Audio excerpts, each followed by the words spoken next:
সিরাতে মুস্তাফা নামে একটা কিতাব রয়েছে। সিরাতে মুস্তাফা বাংলা হয়েছে। নবীজির জীবনী, নবীজির জীবনী জানা দরকার, সাহাবায়ে কেরামের জীবনী জানা দরকার। নবীর জীবনী সম্পর্কে কিতাবের নাম হলো সিরাতে মুস্তাফা। লিখেছেন আল্লামা ইদ্রিস খান নবী রহমাতুল্লাহ আলাইহি। আমার উস্তাদের উস্তাদ আল্লামা মুফতি আব্দুল সালাম চাঁদগামী রহমাতুল্লাহ আলাইহি, তার উস্তাদের নাম হলো মুফতি ইদ্রিস খান নবী রহমাতুল্লাহ আলাইহি। তিনি কিতাব লিখছেন সিরাতে মুস্তাফা। এই কিতাবের মধ্যে ঘটনা একটা না দুইটা না, অসংখ্য অগণিত সাহাবায়ে কেরামের ঘটনা পাওয়া যায়। একজন সাহাবীর ঘটনা, এই সাহাবীর নাম হলো হারাম ইবনে মালহান। হারাম ইবনে মালহান উহুদের প্রান্তরে যুদ্ধ করতেছিলেন, কাফেরের মোকাবেলা করতেছিলেন। যুদ্ধের ময়দানে 70 জন সাহাবী শহীদ হয়েছেন, তার মধ্যে একজন হারাম ইবনে মালহান রাদিয়াল্লাহু তাআলা আনহু। তিনি যুদ্ধ করতে করতে জব্বার ইবনে সালমা নামে একজন কাফেরের মোকাবেলা করতেছিলেন। জব্বার ইবনে সালমা এত জোরে তরবারি নিক্ষেপ করলো, তরবারি ভিতরে গিয়েছে।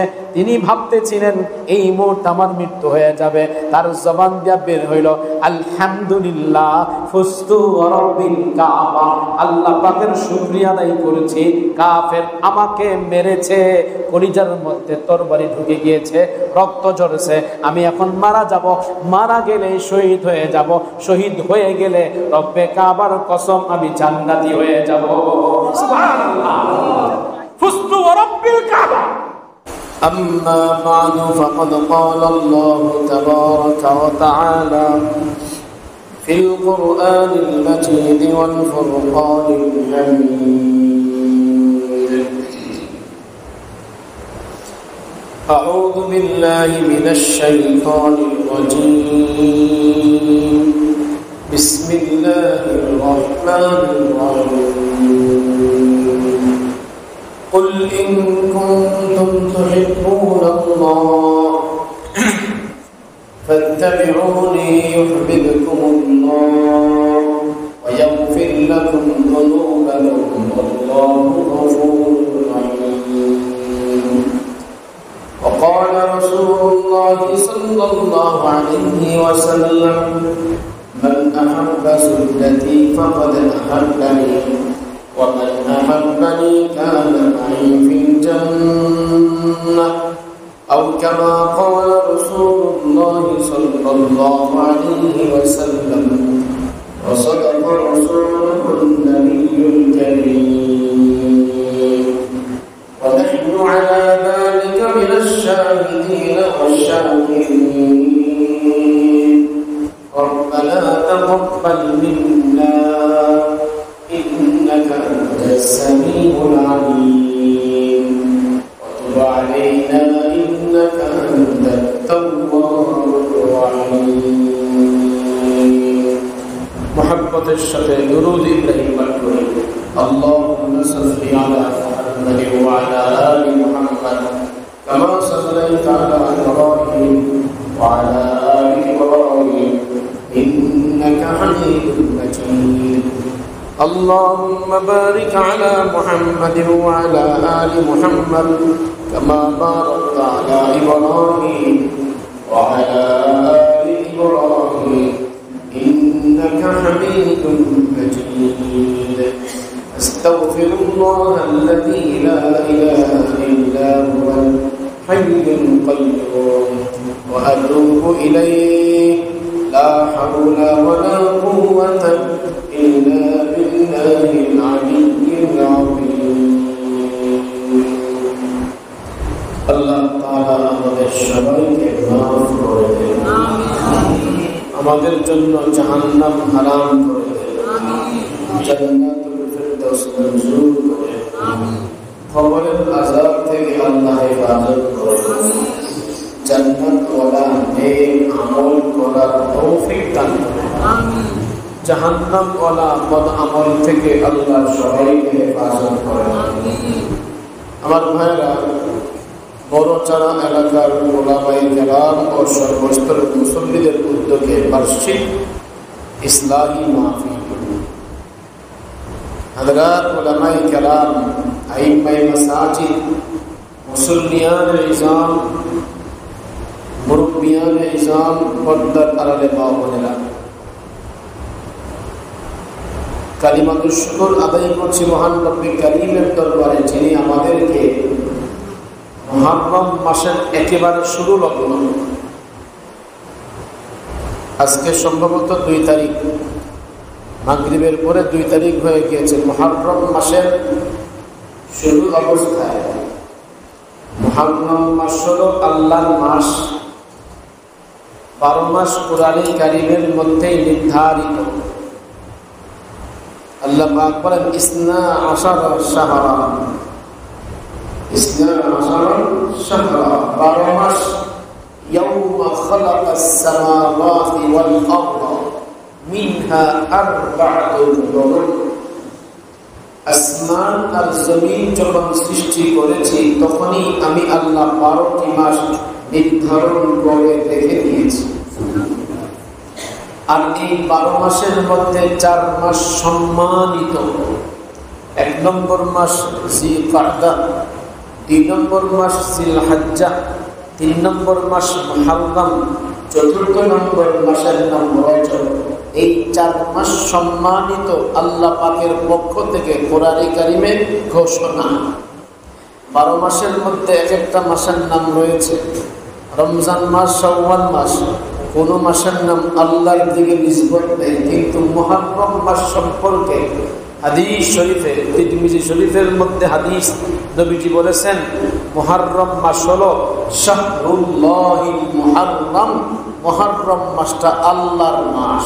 সুবহানাল্লাহ। মুহররম মাসটা কার মাস? হ্যাঁ, শাহরুল্লাহিল মুহররম। আল্লাহ তাআলা এই মাসের শুরু অবস্থায় আমাদেরকে দ্বীনি মজলিসে বসে কিছু আলোচনা করার, শোনার তৌফিক দিয়েছেন। খুশি না নারাজ? শুকরিয়া আদায় করি, আলহামদুলিল্লাহ। তাহলে এই মাসটার নিসবত কার দিকে? আল্লাহর মাস চলবে আল্লাহর নিয়মে না মানুষের নিয়মে? হ্যাঁ, আল্লাহ যেহেতু এই মাসটা নিজের মাস বলেছেন, শাহরুল্লাহিল মুহররম বলেছেন নবীজি, অতএব এই মাসে যা কিছু করব তার নিয়মে করতে হবে, আল্লাহর নিয়মে। আল্লাহ পাক নিয়ম নীতির জন্য একজন মানুষ পৃথিবীতে পাঠাইছেন, তিনি হলেন আমাদের নবী, সারা বিশ্ব জাহানের নবী, আকায়ে নামদার তাজদার মদিনা হযরত মুহাম্মদ মুস্তাফা সাল্লাল্লাহু আলাইহি ওয়া ইমামুল আম্বিয়া রাসূলুল মুআদ্দামুন হযরত মুহাম্মদুর রাসূলুল্লাহ সাল্লাল্লাহু আলাইহি ওয়াসাল্লাম। তিনি হলেন নিয়ম নীতির ভান্ডার। আমার বিধান মানো নবীর নিয়মে, আমার বিধান মানো নবীর তরিকায়। আবার আল্লাহ পাক বলে দিয়েছেন ওমা আতাকুমুর রাসূলু ফাখুযু, রাসূল যেটা বলবে সেটা আঁকড়িয়ে ধরবে। ওমা নাহাকুম আনহু ফান্তাহু, আর নবী যেটাকে নিষেধ করবে ওটা থেকে বেঁচে থাকার চেষ্টা করবে। আর যদি নবীর কথা না মানো, নবীর বাতলানো তরিকায় না জানো, আল্লাহকে ভয় করো, তোমাদের জন্য আযাব অপেক্ষমান। আল্লাহর আযাব কঠিন আযাব, ঠিক কিনা বলেন? আল্লাহর আযাব সহজ না কঠিন? তাহলে এই আয়াতের মধ্যে কি বললেন? রাসূলের তরিকায় চলবে যারা, রাসূলের তরিকায় চলবে যারা আযাব পাবে না তারা, রাসূলের তরিকা বাদ দিয়ে মন গড়া তরিকায় চলবে যারা, আযাবে গ্রেফতার হবে তারা। রাসূলের তরিকায় চলবো না মন গড়া তরিকায় চলবো? হ্যাঁ, কার তরিকায়? সারা পৃথিবী আল্লাহ সৃষ্টি কেন করছেন? উদ্দেশ্য একটা, অনলি ওয়ান, একটা উদ্দেশ্য। সারা পৃথিবী আল্লাহ সৃষ্টি করেছেন উদ্দেশ্য একটা। সহজ সরল কথা আপনাদের সামনে ব্যক্ত করব, কোনো কঠিন কোনো কথা আপনাদের সামনে বলবো না। কোরআন ও হাদিসের আলোকে অল্প সময়, এই 1 ঘন্টা, 10:15টার মধ্যে আমার বয়ান শেষ করবো, অল্প সময়ের ভিতরে 1 ঘন্টার মতো আলোচনা, সংক্ষিপ্ত আলোচনা। ভালো করে বোঝার চেষ্টা করবেন। সারা পৃথিবী আল্লাহ সৃষ্টি করেছেন, আসমান সৃষ্টি করেছেন, জমিন সৃষ্টি করেছেন, 40,000 মাখলুকাত সৃষ্টি করেছেন, এক রিওয়ায়াতে 18,000 মাখলুকাত সৃষ্টি করেছেন। তাফসীরে ইবনে কাসীরের মধ্যে পাওয়া যায় 40,000 মাখলুকাত সৃষ্টি করেছেন, তার মধ্যে সবচেয়ে দামি মাখলুকের নাম হলো আশরাফুল মাখলুকাত আল ইনসান। মানুষ হলো সবচেয়ে দামি। উদ্দেশ্য একটাই, সেটা হলো আল্লাহর মহব্বত, আল্লাহর ভালোবাসা পয়দা করা, আর কোনো উদ্দেশ্য না। ঠিক কিনা? কার মহব্বত? কার? দলিল আয়াত। পৃথিবীর সব বস্তু আল্লাহকে ভালোবাসে। আসমান আল্লাহকে ভালোবাসে, জমিন আল্লাহকে ভালোবাসে, গাছপালা তরুলতা সবকিছু আল্লাহকে ভালোবাসে। মানুষকে বললেন, মানুষ, আমি যদি এখন তর্জমা করি আয়াতের সেজদা তেলাওয়াত যদি করি অথবা তর্জমা করি, তাহলে আপনাদেরকে সেজদা করতে হবে। সূরাতুল হজের প্রথম যে সেজদাটি আছে, তার মানে সূরা হজে কি দুইটা সেজদা? আমাদের মাযহাবে একটি সেজদা, শাফি মাযহাবে দুইটা সেজদা। এবছর সম্ভবত রমজান মাসে, রমজান মাসে মক্কা শরীফে এই আয়াত, সূরাতুল হজের শেষ আয়াত তেলাওয়াত করলেন ইমাম সাহেব, সেজদা করলেন। যেহেতু ইমাম সাহেব হাম্বলি মাযহাবের, তাই আমাকেও সেজদা করতে হয়েছে। এই জীবনের প্রথম একটা সেজদা, যেটা আমরা মানি না, কিন্তু সেজদা করতে হয়েছে হাম্বলি মাযহাবের ইমামের পিছনে নামাজ আদায় করার কারণে। ইয়া আইয়ুহাল্লাযীনা আমানু রুকউ ওয়াসজুদু ওয়া'বুদু রাব্বাকুম, এই আয়াত তেলাওয়াত করলেন, সেজদা করলেন। সূরাতুল হজের প্রথম যেই সেজদাটি, যেই ব্যাপারে সবাই একমত, সেখানে আমি এলোমেলো বলবো, স্পষ্ট বলবো না। আসমানও মানে আল্লাহকে, জমিনও মানে আল্লাহকে, সূর্য মানে আল্লাহকে, চন্দ্র মানে আল্লাহকে, গাছপালা মানে আল্লাহকে, কিন্তু অধিকাংশ মানুষ আল্লাহ থেকে গাফিল। ঠিক কিনা? কথা বলেন ঠিক কিনা? অধিকাংশ মানুষ গাফিল কার থেকে? কার থেকে? আর মানুষ ছাড়া পৃথিবীর সবকিছু মানে কাকে? আল্লাহ পাক আমার নবীকে বলছেন, কুল, হে নবী আপনি বলুন, ইন কুনতুম তুহিব্বুনাল্লাহ, যদি তোমরা আল্লাহকে ভালোবাসতে চাও। কাকে ভালোবাসতে? আমি হাদিস আয়াত হাদিস আয়াত হাদিস আয়াত পাঠ করবো যতক্ষণ লাগে। কোরআন হাদিসের আলোকে বোঝাবার চেষ্টা করব। যদি তোমরা আল্লাহকে ভালোবাসতে চাও, তার মানে পৃথিবীর সব কিছু আল্লাহকে ভালোবাসে, তোমাকেও আল্লাহকে ভালোবাসতে হবে, এটা বাধ্যতামূলক। যদি তোমরা আল্লাহকে ভালোবাসতে পারো, তাহলে আমি আল্লাহ তোমাদেরকে ভালোবাসবো, আর আল্লাহ যাকে ভালোবাসবে তার জন্যই একমাত্র জান্নাত অবধারিত। আর যদি আল্লাহ ভালো না বাসে, জাহান্নাম অবধারিত। পরিষ্কার কথা। যদি তোমরা আল্লাহকে ভালোবাসতে চাও, তরিকা একটা, ফাত্তাবিউনি, আমি রাসূলের অনুসরণ করো। আমি রাসূলের পথে চললেই আল্লাহর ভালোবাসা হবে। আর আমি রাসূলের অনুসরণ যখন করবে, অটোমেটিক আল্লাহ তোমাকে ভালোবাসবে, তোমার জিন্দেগীর সমস্ত গুনাহ মাফ করে দিবেন এবং তোমার জন্য জাহান্নাম হারাম করে জান্নাতুল ফিরদাউস ওয়াজিব করে দিবেন। তাহলে কার পথে চলতে বললেন? বলেন বলেন, কার পথে? রাসূলের পথে। কার পথে? রাসূল যেটা করেছেন সেটা করব, রাসূল যেটা করেন নাই সেটা করা যাবে না। সবাইকে উত্তর দিতে হবে। রাসূল সাল্লাল্লাহু আলাইহি ওয়াসাল্লাম যেটা করেছেন সেটা করব, রাসূল সাল্লাল্লাহু আলাইহি ওয়াসাল্লাম যেটা করেন নাই সেটা করব না। সবাই রাজি? নবীজি করেছেন, আলহামদুলিল্লাহ করব। নবীজি করেন নাই, আলহামদুলিল্লাহ করব না। নবী আছে যেই পথে, আমরা আছি। ঠিক আছে? রাজি?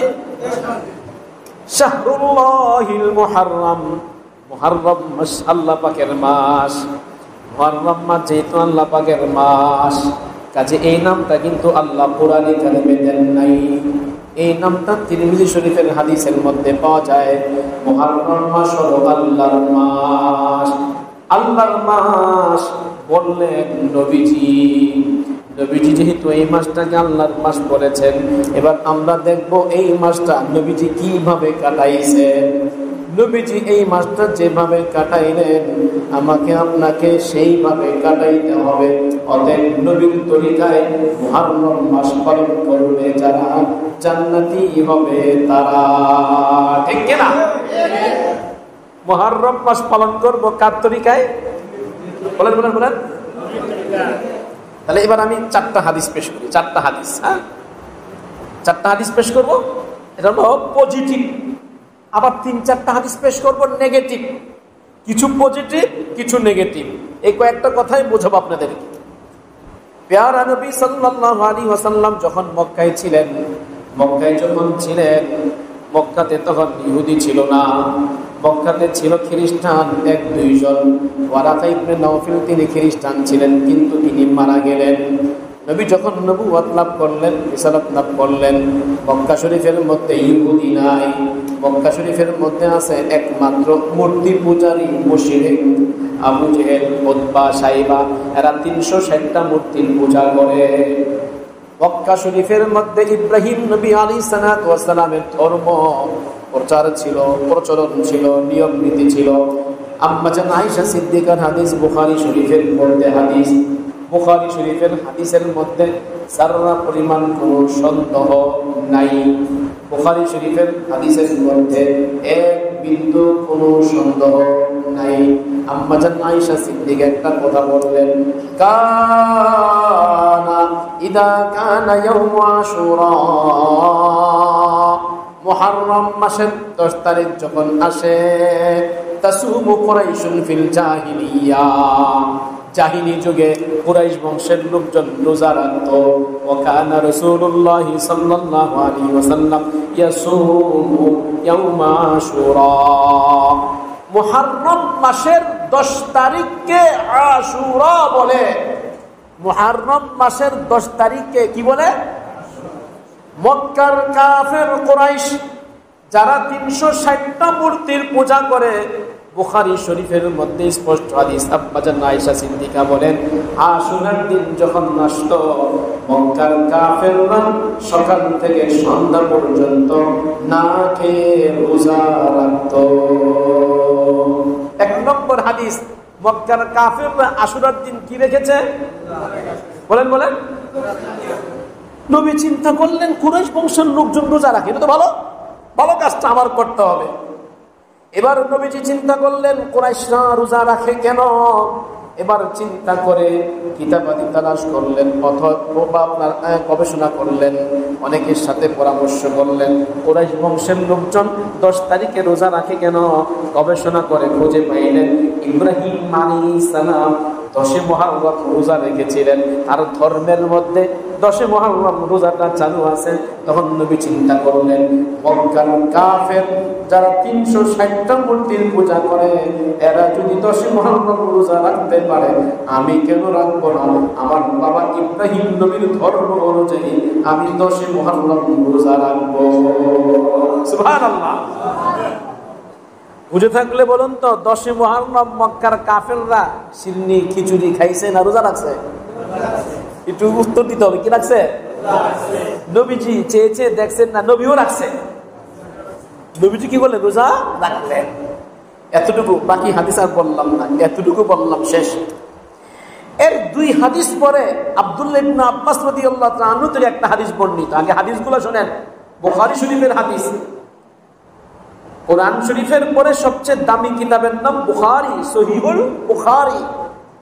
আব্দুল্লাহ ইবনে আব্বাস রাদিয়াল্লাহু তাআলা আনহু বলেন, ইদা কাদিমান নবী সাল্লাল্লাহু আলাইহি ওয়াসাল্লাম আল মাদিনাতা, মক্কার অবস্থা শেষ। আমার দিকে খেয়াল করে শুনেন, নবীজি হিজরত করে মদিনায় গেলেন। আমার দিকে তাকান। মক্কায় তো 10 মুহররম রোজা রাখলেন, মক্কার কাফেররা রোজা রাখে তাই, ইব্রাহিম নবী রোজা রাখছেন তাই। এবার নবীজি হিজরত করে গেলেন মদিনায়। কাদিমান নবী সাল্লাল্লাহু আলাইহি ওয়াসাল্লাম আল মাদিনাতা, নবীজি হিজরত করে মক্কা থেকে মদিনায় গেলেন। মদিনায় যাওয়ার পর নবীজি লক্ষ্য করলেন ফারাআল ইয়াহুদা তাসুমু ইয়াউমা আশুরা। মদিনা শরীফে ইহুদি বসবাস করে তিনটা দল। 1 নম্বর বনু কুরাইজা, 2 নম্বর বনু নাজির, 3 নম্বর বনু কাইনুকা। তিনটা দল সবাই কিন্তু এক মিলে 10ই মুহররম রোজা রাখে। নবী এবার চিন্তা করলেন কুরাইশ বংশের লোকজন রোজা রাখে, ইব্রাহিম নবী রোজা রাখছেন, এবার মদিনার ইহুদিরা রোজা রাখে 10ই মুহররম। তার কারণটা কি উদ্ঘাটন করতে হবে, তা কি করতে হবে জানতে হবে। এবার নবীজি ওলামায়ে ইহুদি আলেমদেরকে ডাক দিয়া বললেন মা হাদা, আজকের দিন তোমরা রোজা রাখো কেন? ক্বালু হাদা ইয়াউমুন সালিহুন, ক্বালু হাদা ইয়াউমুন সালিহুন। আজকের দিনটা নেক দিন, আজকের দিনটা খুশির দিন, আজকের দিনটা ভালো দিন, এই জন্য আমরা রোজা রাখি। জানেন ভালো দিন কেন? নাজ্জাল্লাহু তাআলা বনি ইসরাঈল মিন আদুবিহিম, আল্লাহ তাআলা বনি ইসরাঈলকে ফিরআউন থেকে নাজাত দিয়েছেন 10ই মুহররম। সুবহানাল্লাহ। ফিরআউন থেকে, ফিরআউনের লস্কর থেকে বনি ইসরাঈলকে নাজাত দিয়েছেন কয় তারিখ? মুহররম মাসের 10 তারিখ। ফাসাবা মুসা আলাইহিস সালাতু ওয়াস সালাম খুশিতে এই দিন রোজা রাখলেন।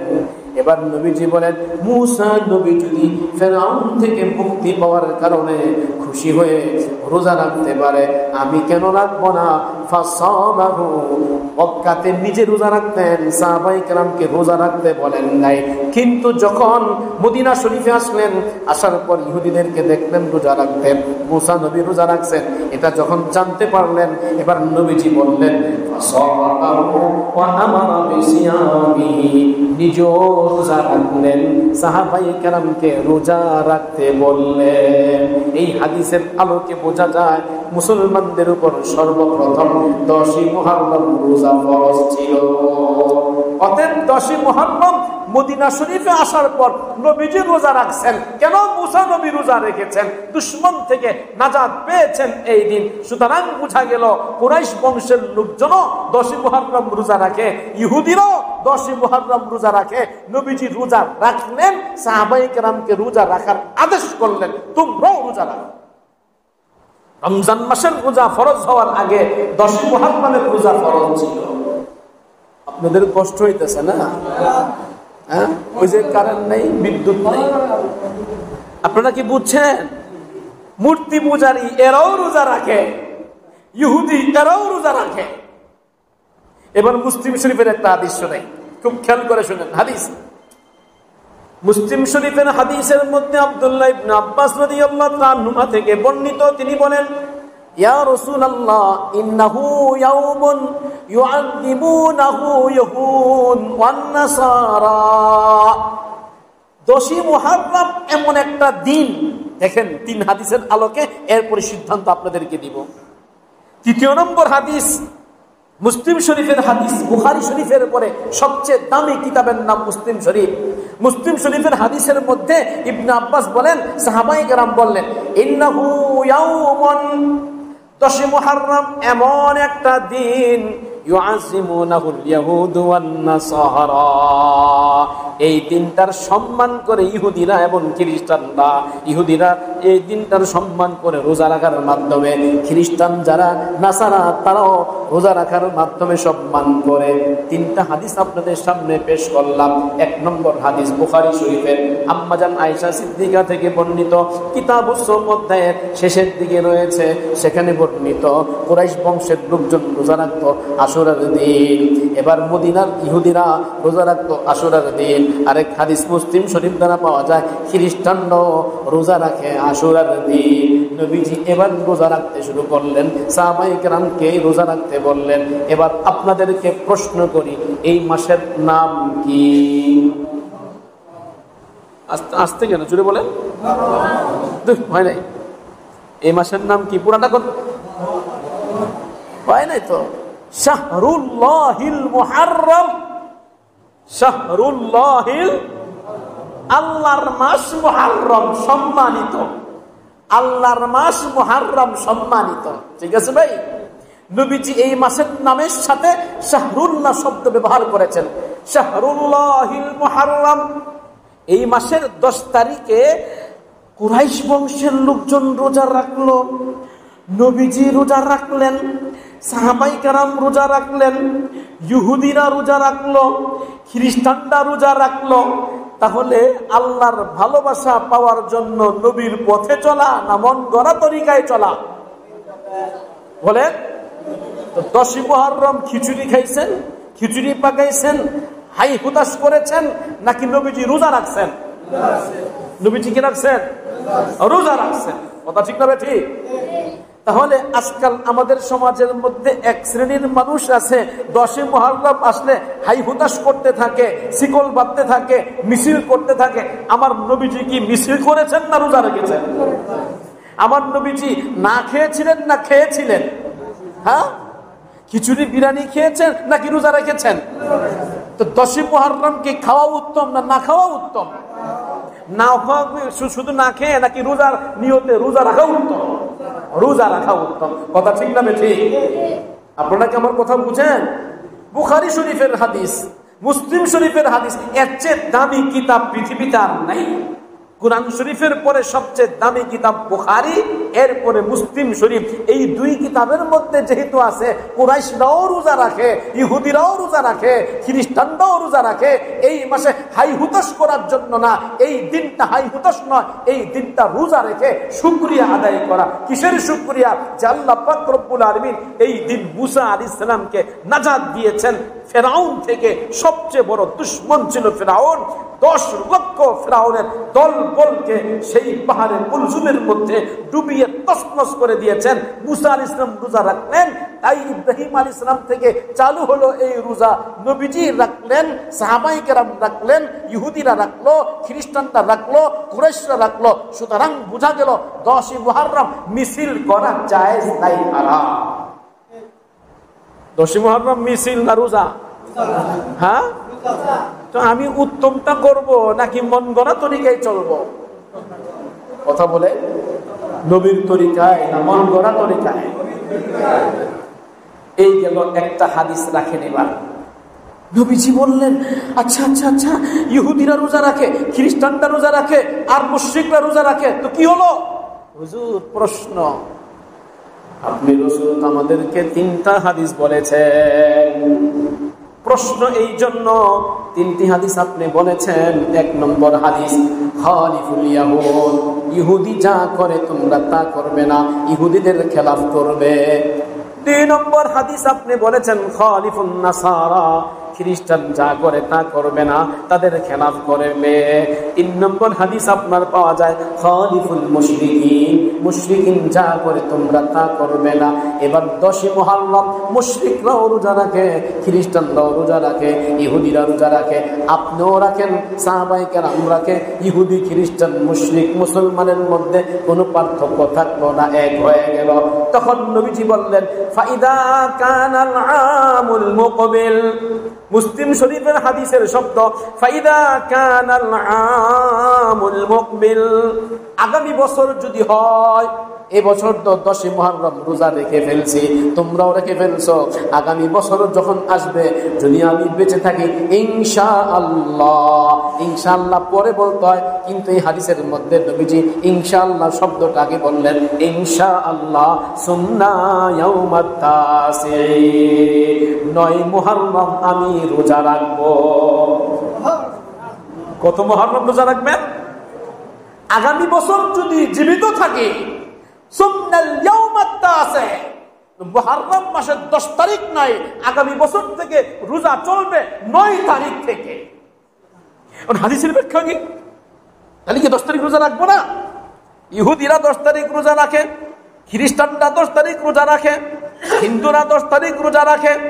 নবীজি বললেন আগামী বছর যদি জীবিত থাকি, আল্লাহ চাইতো সুমনাল ইয়াউমাত্তা আছে, তাহলে 9 তারিখ রোজা রাখবো। এবার মুহাদ্দিসিনে কেরাম এই হাদিসের ব্যাখ্যার মধ্যে দুইটা ব্যাখ্যা দান করলেন। এক নম্বর ব্যাখ্যা দিলেন, আগামী বছর থেকে আশুরা 10 তারিখ হবে না, আগামী বছর থেকে ইহুদি খ্রিস্টান মুশরিকদের মোকাবেলা করার জন্য আশুরাটা 9 তারিখ হবে। আগামী বছর থেকে আশুরা 10 তারিখ নয়, 9 তারিখ। আগামী বছর থেকে আশুরা কয় তারিখ? 9 তারিখ। একটা ব্যাখ্যা। আবার পেছ লাগায়েন না, বুঝলে আশুরা 9 তারিখ বলছে, ব্যাখ্যা দিচ্ছি, ব্যাখ্যা একটা ব্যাখ্যা। 2 নম্বর ব্যাখ্যা, আগামী বছর যদি জীবিত থাকি তাহলে 9 তারিখও রাখবো, 10 তারিখও রাখবো। তো কয়টা হবে? কয়টা হবে? ওরা রাখে একটা, আমরা রাখবো কয়টা? 2টা। 9 আর কি 10। ঘটনাক্রমে 9 তারিখ রোজা রাখতে পারলেন না। সাহাবায়ে কেরাম কিন্তু বড় হুঁশিয়ার ছিলেন। নবীকে প্রশ্ন করলেন, ইয়া রাসূলুল্লাহ, যদি কোনো কারণে 9 তারিখ রোজা রাখতে না পারে, 10 তারিখ রোজা রাখলে ইবনে মাজাহ শরীফের হাদিস পাওয়া যায়, সিয়ামু ইয়াউমি আশুরা ইন্নী আহতাসিবু আলাল্লাহ আইয়ুকাফিরা সানাতাল্লাতী ক্বাবলাহু। কেউ যদি মুহররম মাসের 10 তারিখ রোজা রাখে, আল্লাহ তাআলা বিগত 1 বছরের সমস্ত গুনাহ মাফ করে দিবে। কয় বছরের গুনাহ মাফ? বাবাজি, কবিরা গুনাহ না, সগীরা গুনাহ।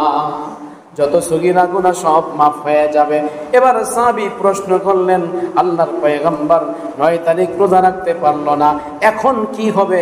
10 তারিখ কি রোজা রাখবো না? এই জন্য মুসনাদে ইমাম আহমদ ইবনে হাম্বল একটা কিতাব রয়েছে, যেই কিতাবের মধ্যে 40,000 হাদিস রয়েছে। ইমাম আহমদ ইবনে হাম্বল 30,000 হাদিস উল্লেখ করলেন, তার সন্তান আব্দুল্লাহ তিনি আরো 10,000 হাদিস সংযোগ করলেন। 6 লক্ষ হাদিস থেকে ছানবিন করে ইমাম আহমদ ইবনে হাম্বল 30,000 হাদিস জমা করলেন। কিতাবের নাম মুসনাদ ইমাম আহমদ ইবনে হাম্বল। এই কিতাবের মধ্যে নতুন আরেকটা হাদিস আসলো। সেই হাদিসের মধ্যে নবী বললেন, ইয়াউমান ক্বাবলাহু আও ইয়াউমান বাদাহু। যদি 9 তারিখ রোজা রাখতে না পারো, আরেকটা অপশন আমি রাসূল দিয়া দিলাম। সেই অপশনটা হলো এই, 10 তারিখ রাখবা, পাশাপাশি 10 তারিখের পরের দিন 11 তারিখ রাখবা। হয় 9 10 মিলাবা, অথবা 10-এর সঙ্গে 11 মিলাবা। তাও যেন ইহুদি খ্রিস্টান মুশরিকদের সঙ্গে তোমাদের খেলাফ হয়ে যায়। ওদের মতো করা যাবে না, ওদের থেকে কিছুটা হলো ব্যবধান থাকতে হবে। সুবহানাল্লাহ বলি। সহজ হলো না কঠিন হলো? হ্যাঁ, 9-10 অথবা কি? 9-10 অথবা কি? বলেন বলেন, 9-10 অথবা কি? রাজি আছি ইনশাল্লাহ? রাজি আছি ইনশাল্লাহ? রোজা রাখবো ইনশাল্লাহ? নিয়ত করি, বলেন আমি। ফতোয়ায়ে মাহমুদিয়ার মধ্যে আছে শুধু 10 তারিখ একটা দিন রোজা রাখা মাকরুহে তানজিহে। ফতুয়ার কিতাবের মধ্যে আছে, শাইখুল ইসলাম আল্লামা মুফতি মুহাম্মদ তাকি উসমানী উনিও বলেছেন মাকরুহে তানজিহি। শুধু 10 মুহররম রোজা রাখা মাকরুহে তানজিহি কেন? নবীজি বললেন না একদিন আগে অথবা একদিন পরে মিলাও? নবীজি বলে গিয়েছেন, যদি আমি শুধু 10 মুহররম রাখি তো নবীর কথাটা মানলাম না, এজন্য মাকরুহে তানজিহি। কিন্তু আল্লামা মনসুর নু'মানী রাহমাতুল্লাহি আলাইহি তিনি তার কিতাব তাদবিনে হাদিস না, তিনি তার কিতাব মাআরিফুল হাদিসের মধ্যে উল্লেখ করেছেন, আমাদের দেশে যেহেতু ইহুদি নাই, খ্রিস্টান নাই, আমরা যেহেতু মুসলমান স্বাভাবিকভাবে বসবাস করি, কেউ যদি 9 তারিখ রাখতে না পারে, 10 তারিখ রাখলো, 10 তারিখের পরে 11 তারিখ রাখার নিয়ত ছিল, রাখতে পারে নাই, মাকরু হবে না, আল্লাহ পাক তার নিয়তের কারণে সওয়াব দিয়ে দিবেন। কথা বুঝাইতে পারছি? তো সহজ হলো না কঠিন হলো? বলেন সহজ না কঠিন? এটা ছিল হাবাচক কিছু আপনাদের হাদিস। এবার নাবাচক কিছু হাদিস বলি, এগুলা বলে আমার বয়ান আমি অল্প সময়ের ভিতরে শেষ করার চেষ্টা করি। আপনাদেরকে জিজ্ঞাসা করি, প্রত্যেক রাকাতের মধ্যে একটা সূরা পড়তেই হয়, ওই সূরাটার নাম কি কেউ বলতে পারবেন? হ্যাঁ হ্যাঁ, কি নাম? প্রতি রাকাতে পড়তে হয় না? জানেন সূরাতুল ফাতিহার মধ্যে কি আছে? জানেন না? সূরাতুল ফাতিহার মধ্যে আল্লাহ পাক রব্বুল আলামিন চারজন ব্যক্তির কথা বললেন। এই চারজন ব্যক্তি জান্নাতি। চারজন ব্যক্তি পৃথিবীতে সবচেয়ে দামি। 1 নম্বর নবী, 2 নম্বর সিদ্দিক, 3 নম্বর শহীদ, 4 নম্বর সালিহিন। নবীন, সিদ্দিকিন, শুহাদা, সালিহিন। সিরাতাল্লাযীনা আন'আমতা আলাইহিম, যাদের উপর আপনি ইহসান করেছেন তাদের পথে চালান। কাদের উপরে ইহসান করলেন? এই আয়াতের তাফসীর করলেন সূরাতুন নিসা 5 নম্বর পারা 8 নম্বর পৃষ্ঠার প্রথম আয়াতের মধ্যে, ফাউলাইকা মাল্লাযীনা আন'আমাল্লাহু আলাইহিম মিনান নাবিয়্যিন ওয়াস-সিদ্দীকিন ওয়াশ-শুহাদা ওয়াস-সালিহিন। তাহলে জান্নাতি কয় ব্যক্তি? 1 নম্বর নবী, 2 নম্বর সিদ্দিক, 3 নম্বর শহীদ, 4 নম্বর সালিহিন। 1 নম্বর কথা। 2 নম্বর কথা, মুনাফিককে মুমিনকে, মুমিন আর মুনাফিকের মধ্যে পার্থক্য কি? অনেকগুলো পার্থক্য আছে। তার মধ্যে একটা পার্থক্য এমন, যে মানুষটা শহীদ হওয়ার তামান্না করে না, ওই মানুষটা মুনাফিক। শহীদ হওয়া সবচেয়ে দামি, শাহাদাত বরণ করা সবচেয়ে দামি। হযরত ওমরের নাম শুনছেন? ওমর ইবনে খাত্তাব আমিরুল মুসলিমিন নবীজির কাছে এসে বলছে, হুজুর আমি আপনার কাছে ছুটি চাই, 1 সপ্তাহের ছুটি অথবা 2 সপ্তাহের ছুটি বা 3 সপ্তাহের ছুটি। কোথায় যাবে ওমর? ওমর ইবনে খাত্তাব বললেন, ইয়া রাসূলুল্লাহ আমি উমরা করতে যাব। নবীজি বললেন, ওমর অনুমতি দিলাম, ছুটি দিলাম, যাও তুমি উমরা করার জন্য। তবে একটা কথা মনে রাখবে, লা তানসানা ফি শাইইন মিন দুআই, তুমি যেখানে যেখানে দোয়া করবে আমি রাসূলকে ভুলে যাবে না, রাসূলের জন্য সেখানে সেখানে দোয়া করিও। ওমর ইবনে খাত্তাব বললেন, ঠিক আছে ইয়া রাসূলুল্লাহ, আপনার জন্য সব জায়গায় দোয়া করব। এবার ওমর গেলেন মক্কা শরীফের মধ্যে মুলতাজামের মধ্যে গেলেন। মুলতাজাম এমন একটা জায়গা, দরজার বাম পাশে জান্নাতুল, দরজার বাম পাশে হজরে আসওয়াদ পাথরের ডান পাশে 1.5 হাত জায়গা, যেখানে 1 জন থেকে 2 জন মানুষ দাঁড়াইতে পারে। এই জায়গাটার মধ্যে সব সময় ভিড় আর ভিড় থাকে। এই জায়গার মধ্যে যে কোনো মানুষ যাবে, গালটা লাগাবে, 2 হাতটা কাবা শরীফের সাথে লাগাবে, এরপরে দোয়া করবে। যত দোয়া করবে আল্লাহ পাক রব্বুল আলামিন তার সমস্ত দোয়া কবুল করে নেবে। মুলতাজাম গাল লাগাইবার জায়গা, মুলতাজাম বুক লাগাবার জায়গা, মুলতাজাম হাত লাগাবার জায়গা, মুলতাজাম আল্লাহর সঙ্গে সম্পর্ক কায়েমের জায়গা। হযরত ওমর সেখানে গেলেন। যাওয়ার পরে আমি আপনি তো দোয়া করব আল্লাহ সন্তান দেন, আমি আপনি গেলে দোয়া করব আল্লাহ টাকা দেন, আমি আপনি দোয়া করব আল্লাহ নেতৃত্ব দিন, আমি আপনি দোয়া করব আল্লাহ সম্মান দেন। ওমর ইবনে খাত্তাব টাকাও চাইলেন না, সন্তানও চাইলেন না, দুনিয়ার নেতৃত্ব চাইলেন না। তিনি একটা দোয়া করলেন, 2টা দোয়া করলেন, আল্লাহ এই জায়গার মধ্যে দোয়া কবুল হয়, আমি 2টো দোয়া আপনার কাছে করতে চাই, আপনি আমার 2 দোয়া কবুল করেন। 1 নম্বর দোয়া, এটাও বুখারী শরীফের মধ্যে পাওয়া যায়, বাবু ফাযাইলি আহলিল মদিনা, এই অধ্যায়ের সর্বশেষ হাদিস এই হাদিস। এখন যেটা বলছি, হযরত ওমর ইবনে খাত্তাব রাদিয়াল্লাহু তাআলা মুলতাজিমের মধ্যে গেলেন। যাওয়ার পরে বুকটা লাগাইলেন, গালটা লাগাইলেন, হাতটা লাগিয়ে বললেন, আল্লাহুম্মা ইন্নী আসআলুকা শাহাদাতান ফি সাবিলিক। আল্লাহ মৃত্যু যখন হবে তখন তো হবে, 1 সেকেন্ড আগেও কেউ মারা যাবে না, 1 সেকেন্ড পরেও কেউ মারা যাবে না। ইদা জাআ আজালুহুম ফালা ইস্তাখিরুনা সাআতাও ওয়ালা ইস্তাকদিমুন। যার মৃত্যু যখন লেখা তখনই মৃত্যু হবে, 1 সেকেন্ড আগেও মৃত্যু হবে না, 1 সেকেন্ড পরেও মৃত্যু হবে না। এই কথার বিশ্বাস আমাদের আছে না নাই? আছে। মৃত্যু তো বরণ করতে হবে, তবে আল্লাহ মৃত্যু তো বরণ করতে হবে, আমার মৃত্যু যেন বিছানার মধ্যে না হয়। বিছানায় শুয়ে থাকলাম, আজরাইল এসে জানটা কবজ করবে, এমন মরণ চাই না। কেমন মরণ চাও? আল্লাহ পাকের পক্ষ থেকে প্রশ্ন, যেন প্রশ্ন, ওমর আমার ঘরের মধ্যে এসে মুখটা লাগায়া, গালটা লাগায়া, দু চোখের পানি ছেড়ে তুমি কেমন মৃত্যু চাও বলো। ওমর ইবনে খাত্তাব বললেন, ইয়া আল্লাহ, আমি মৃত্যু চাই, কাফের আমাকে অস্ত্রের আঘাতে খণ্ড বিখণ্ড করবে, আমার রক্ত বের হতে থাকবে। স্বাভাবিকভাবে মৃত্যু হলে রক্ত জমাট বেঁধে যাবে। আমি চাই কাফের তরবারির আঘাতে আমাকে এমন ভাবে আঘাত করবে, রক্ত বের হতে থাকবে, আমি ছটফট করতে থাকবো। এই অবস্থায় আমি ওমর মরতে চাই।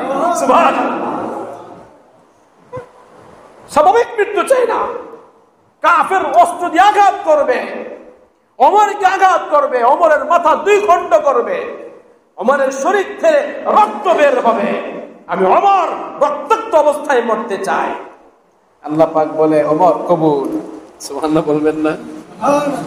ওমর কবুল মানে দিলের মধ্যে আসছে ওমর কবুল, মুলতাজিমে আসছে কবুল। আচ্ছা, 1 নম্বর। 2 নম্বর কি চাও বলো? দ্বিতীয় নম্বর মনের বাসনা, ইয়া রাব্বি, 1 নম্বর তো মরতে চাই, শহীদ মরণ চাই, কাফেরের অস্ত্রের আঘাতে আমি মরতে চাই 1 নম্বর। 2 নম্বর, আমি মরতে চাই মদিনা শরীফে, পৃথিবীর অন্য কোনো জায়গায় মরতে চাই না, রসুলের দেশে মরতে চাই, মদিনা শরীফে মরতে চাই। 2 নম্বর আমার তামান্না, রসুলের পাশে যেন আমি শুইতে পারি, রসুলের পাশে যেন শুইতে পারি।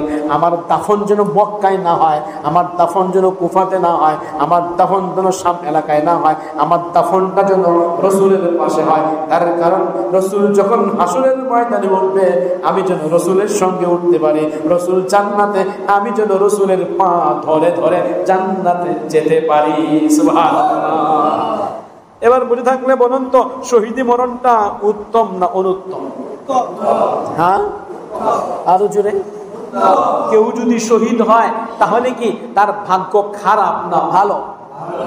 সবাইকে বলতে হবে হ্যাঁ হ্যাঁ হ্যাঁ, ভালো না খারাপ? সিরাতে মুস্তাফা নামে একটা কিতাব রয়েছে, সিরাতে মুস্তাফা, বাংলা হয়েছে।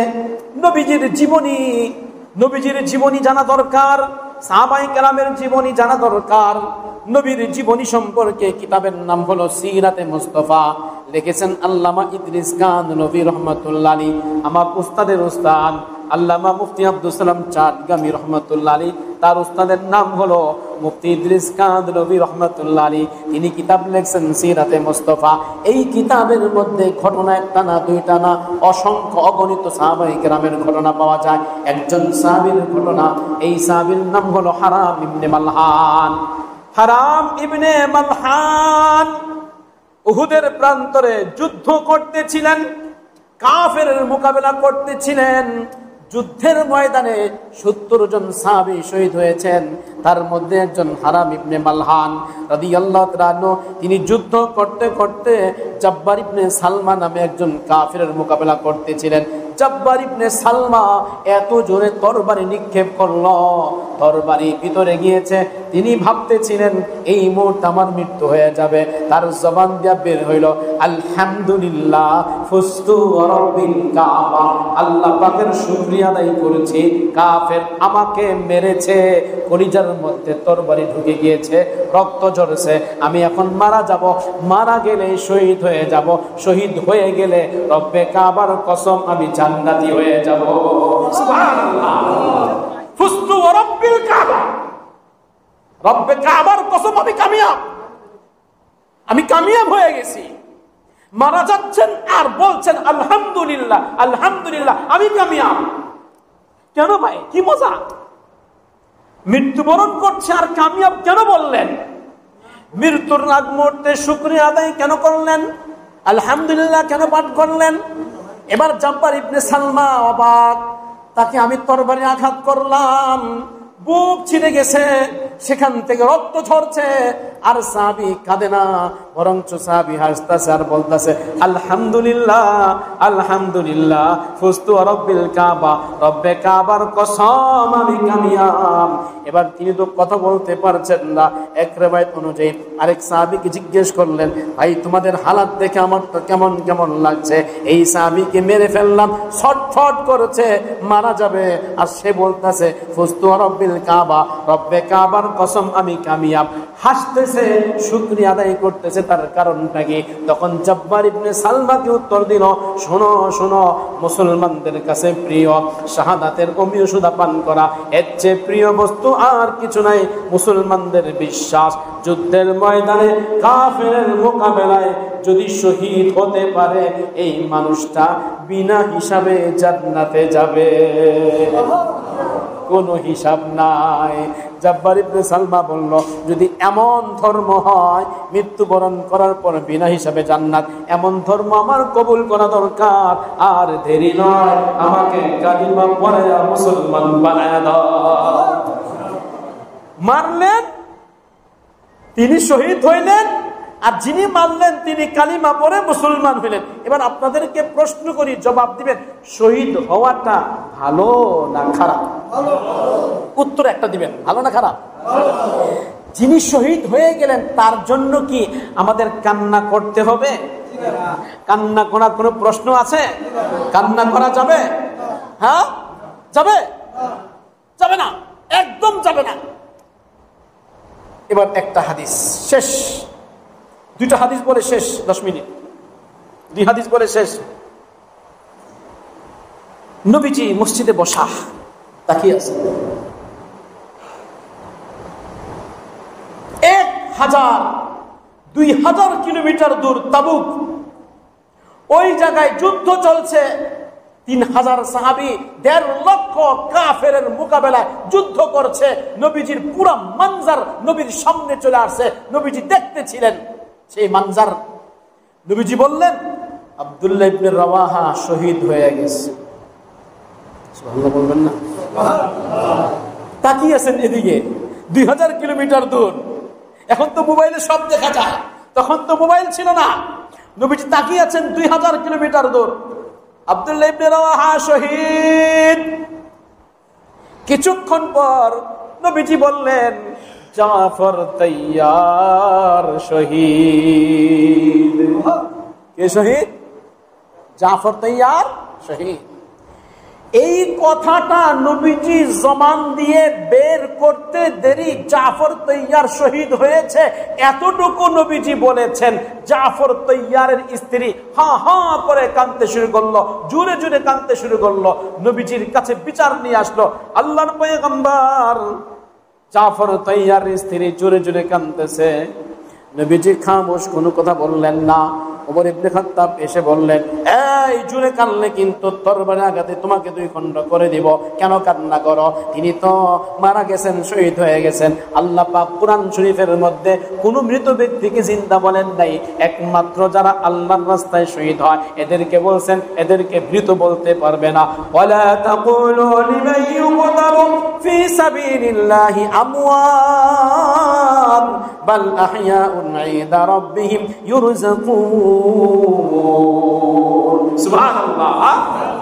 আল্লাহর পথে যারা শহীদ হয় ওরা তো মৃত না, আমি আল্লাহ বলছি ওরা জীবিত, ওরা জীবিত। হুসাইন ইবনে আলী জীবিত, হাসান ইবনে আলী জীবিত, আলী রাদিয়াল্লাহু তাআলা আনহু জীবিত, উসমান গনি জীবিত, ওমর ইবনে খাত্তাব জীবিত, আব্দুল্লাহ ইবনে জুবাইর জীবিত, আমির হামজা জীবিত, হারাম ইবনে মালহান জীবিত। যত সাহাবী শহীদ, যত মানুষ শহীদ হয়েছে, কোন মানুষ মৃত না, সমস্ত মানুষ জিন্দা। এদেরকে আল্লাহর পক্ষ থেকে বিশেষ রিজিকের ব্যবস্থা করা হয়। সুবহানাল্লাহ বলি। ওমর রাগ হয়ে গেছে, তরবারি নিয়ে গেছে, আমি একবারে 2 খণ্ড, কেন কান্না করছো? জাফর তৈয়ার মারা গেছে, জান্নাতে চলে গেছে, অত শহীদ হয়েছে, সুসংবাদ, খুশি হওয়ার কথা, কেন কান্না করছো? নবীজি দেখলাম অবস্থা বেগতিক, ওমর খেপছে, অবস্থা বেগতিক, না জানে আবার তরবারি দিয়া 2 খণ্ড করে দেয়। নবীজি বললেন, ওমর সরো, আমি রাসূল যাচ্ছি, যা বলেন আমি রাসূল বলবো। এবার নবীজি সাল্লাল্লাহু আলাইহি ওয়াসাল্লাম গেলেন, যাওয়ার পরে বললেন, ইয়াকা ওয়া নাইকাশ শাইতান। ভালো করে বুঝেন, ইয়াকা ওয়া নাইকাশ শাইতান, সাবধান সাবধান, বেঁচে থাকো শয়তানের আওয়াজ থেকে, বেঁচে থাকো। হযরত জাফর তাইয়ার শহীদ হয়েছেন। এখন যদি জোরে জোরে কান্না করো, এই জোরে কান্নাটা শয়তানের পক্ষ থেকে হবে, শয়তান খুশি হবে। এবার স্বামী মারা গেছে, কষ্ট লাগতে পারে, যদি তোমার চোখ দিয়া পানি পড়ে, যদি তোমার অন্তরের মধ্যে কষ্ট লাগে, হাই স্বামী দুনিয়া থেকে চলে গেলা, মুখ দিয়ে আওয়াজ করা যাবে না। যদি অন্তর কান্না করে, চোখ দিয়া পানি করে, আদা মিনাল্লাহি ওয়া মিনার রাহমাতি, এটা হবে আল্লাহর পক্ষ থেকে রহমত স্বরূপ। আর যদি তুমি জোরে জোরে চিৎকার করো, হায় আল্লাহ কেন মারলা জাফরকে, হায় আল্লাহ কি হলো, আমি বিধবা হয়ে গেলাম, এই সমস্ত কথা যদি বলো, আর যদি বলো কেন কাফেররা জাফর তাইয়ারকে মারলো, তাহলে এটা শয়তানের পক্ষ থেকে, শয়তান খুশি হবে। এমনকি আরেক হাদিসের মধ্যে ইবনে মাসউদ রাদিয়াল্লাহু তাআলা আনহু থেকে বর্ণিত, বুখারী শরীফের হাদিস কিতাবুল জানায়েজ অধ্যায়ের মধ্যে আছে, আবু সাঈদ খুদরি থেকে বর্ণিত, যে সমস্ত মানুষ মানজারাবাল হুদুদা, গাল চাপড়াবে, গালের মধ্যে থাপ্পড় মারতে থাকবে, ওয়াশাক্কাল জিওবা, এবং তার গালিবান ফাটতে থাকবে, জামা কাপড় ছিঁড়তে থাকবে, ওয়াদা বিদাওয়াল জাহিলিয়া, জাহিলি যুগের মধ্যে চিল্লাচিল্লি করতে থাকবে, লাইসা মিন্না, সে আমার উম্মত হতে পারে না। কথা বলেন ঠিক না বেঠিক? কেন চিল্লাচিল্লি করো, আওয়াজ করো কেন? জাহিলি যুগের মতো ডাকাডাকি করা যাবে না। ও আল্লাহ কেন নিয়ে গেলাম আমার সন্তানকে, ও আল্লাহ কেন নিয়ে গেলাম আমার বাবাকে, কেন নিয়ে গেলাম আমার স্বামীকে। মহিলারা চুল ছিঁড়তে থাকে, কাপড় খুলে ফেলে, এমন কেমন যেন করতে থাকে।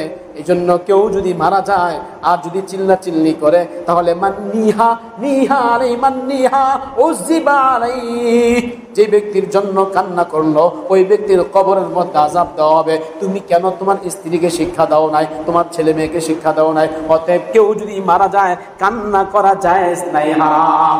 হ্যাঁ, চোখ দা পানি পড়তে পারে, কিন্তু হাই হুতাশ করা যাবে না, জমিনের মধ্যে চাপড়া চাপড়ি করা যাবে না, কাপড় খোলা যাবে না, গালের মধ্যে থাপ্পড় মারা যাবে না, বুকের মধ্যে চাপড় করা যাবে না।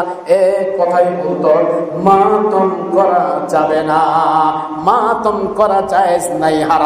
দলিল বুখারী শরীফের হাদিস, মাতম করলো যারা জাহান্নামী হলো তারা। মাতম করা মুসলমানদের জন্য জায়েজ নাই, মুসলমান মাতম করবে না। স্বাভাবিকভাবে কাঁদতে পারে, কিন্তু মাতম করা জায়েজ নাই, নবীজি হারাম বলেছেন। মুসলমান কারা? নবী মানে যারা। কথা ঠিক না বেঠিক? ঠিক কিনা? আপনারা কি আমার কথা বুঝতে পারছেন? শহীদ হয়ে গেলেন জাফর তাইয়ার, স্ত্রী কান্না করলো, নবীজি যা বাধা দিলেন, কান্না করা যাবে না, থামো, একা একা কাঁদো, একা একা কাঁদো, চোখের পানি পড়বে, কিন্তু হাই হাই হাই হাই করা যাবে না। তো নবী তো নিষেধ করছেন হাই হাই করতে। ওমর শহীদ, উসমান গনি শহীদ। উসমান গনি কিভাবে শহীদ হয়েছেন? নির্মম ভাবে শহীদ হয়েছেন। উসমান গনি রাদিয়াল্লাহু তাআলা নিজের টাকা দিয়া যেই মসজিদটা নির্মাণ করেছেন, সেখানে নামাজ পড়তে দেওয়া হয় নাই, নিজের টাকা দিয়া কূপ ক্রয় করেছেন, সেই পানি পর্যন্ত পানি পান করতে দেওয়া হয় নাই। উসমান গনি রাদিয়াল্লাহু তাআলা আনহুকে এমন ভাবে শহীদ করা হইল, কোরআন কারীম তেলাওয়াত করতেছিলেন, এই অবস্থায় শহীদ করলেন। দোস্ত, শহীদ হওয়াটা দামি একটা জিনিস। আল্লাহ পাক রব্বুল আলামিন শহীদের মর্যাদা দান করেছেন। যারা শহীদ হবে তারা জীবিত, তারা মৃত না। অতএব শহীদ যারা হয়েছে তাদের জন্য মাতম করা জায়েজ নাই, হারাম। সর্বশেষ কথা, হযরত চলে আসছে, আলহামদুলিল্লাহ, আল্লাহ পাকের মেহেরবানি। শেষ কথা, মুহররম মাস কার মাস? বলেন বলেন বলেন বাবাজি, মুহররম মাস কার মাস? মুহররম মাসের করণীয় বর্জনীয় আছে না নাই? হ্যাঁ, অতএব 10ই মুহররম আমি যদি বলি হাই হুসাইন, হাই হুসাইন, হাই আলী, হাই আলী, হাই হুসাইন, দা বিদাওয়াল জাহিলিয়া, হাই হুসাইন বলা জায়েজ নাই, হারাম, জাহিলি যুগের ডাক। কেন তুমি হাই হুসাইন ডাকো? আল্লাহ ডাকো, জিকির তো আল্লাহর হবে, কোন সাহাবীর নামে জিকির হবে না, কোন ব্যক্তির নামে জিকির হবে না।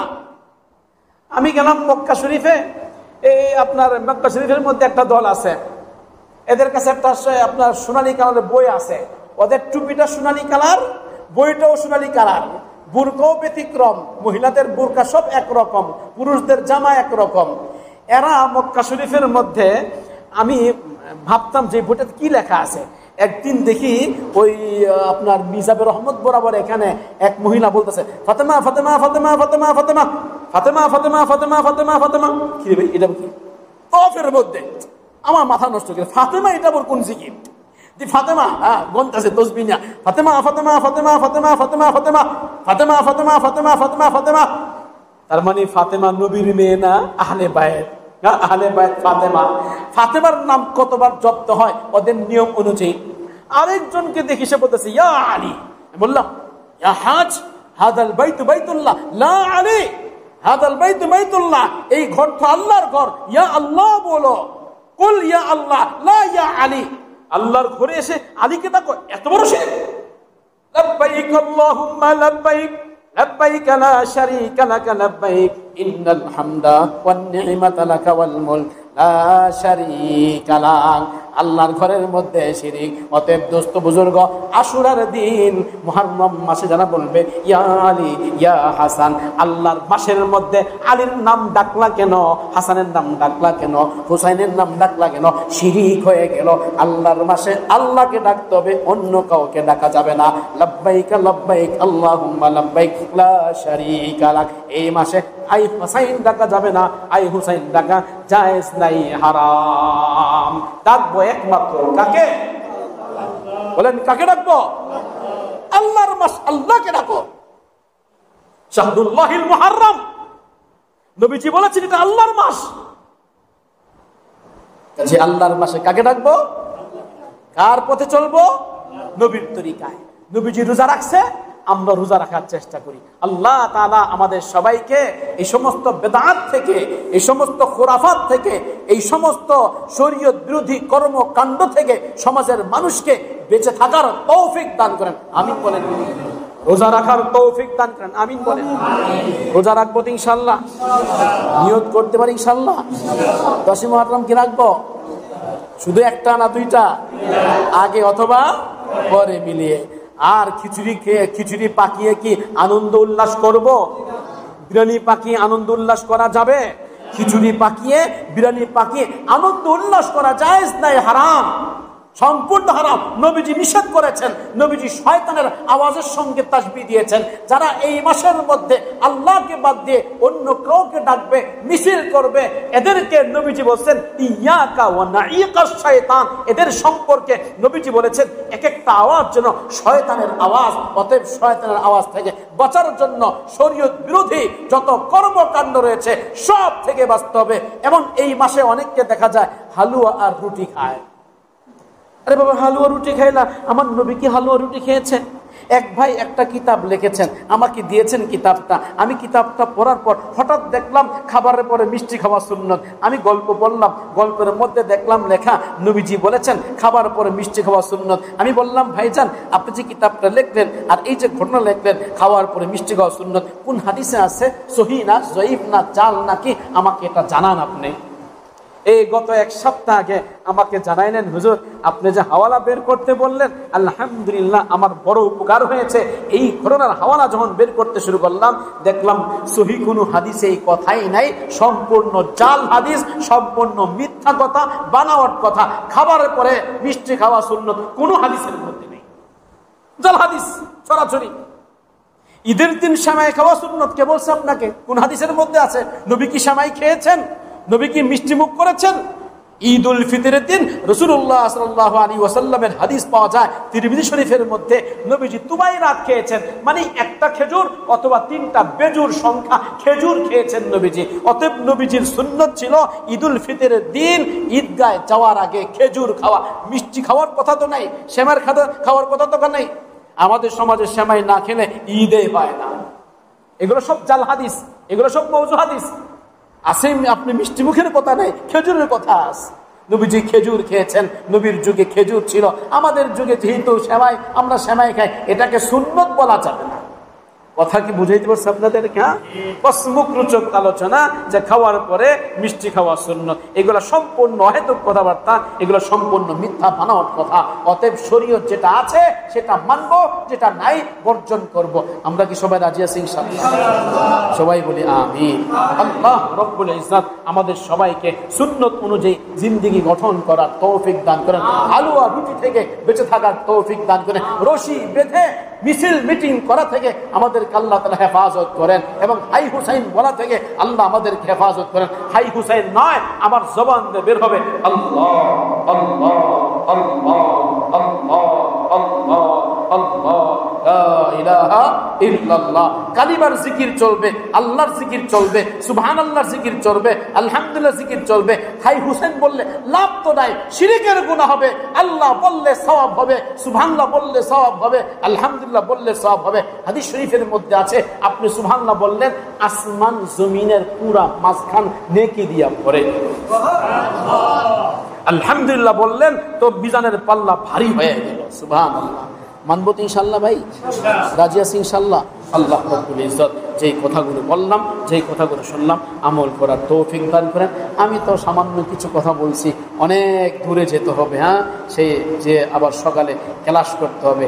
এই জন্য ভাইয়া দোস্ত বুজুর্গ, রাস্তাঘাটও বেশি একটা ভালো না, ও ভাঙ্গাচোর রাস্তা। কাজে এখন হযরত মাওলানা ইব্রাহিম খলিল সাহেব আসছেন, তিনি বয়ান করবেন। মন দিয়ে বয়ান শুনবো, এরপরে মুনাজাত করে বাড়িতে যাব। ঠিক আছে ইনশাআল্লাহ ভাই? হ্যাঁ, মুনাজাত করে যাব। মুনাজাতের আগে কেউ যাব না, হযরতের সঙ্গে থেকে এরপরে যাব। আল্লাহ তাআলা সবাইকে তৌফিক দান করেন। আমিন। ওয়া আখিরু দাওয়ানা আলহামদুলিল্লাহি রাব্বিল আলামিন ওয়া সাল্লাল্লাহু তাআলা আলা নবিয়্যিল উম্মি ওয়া আলা আলিহি ওয়া আসহাবিহি আজমাইন। আসসালামু আলাইকুম ওয়া রাহমাতুল্লাহ।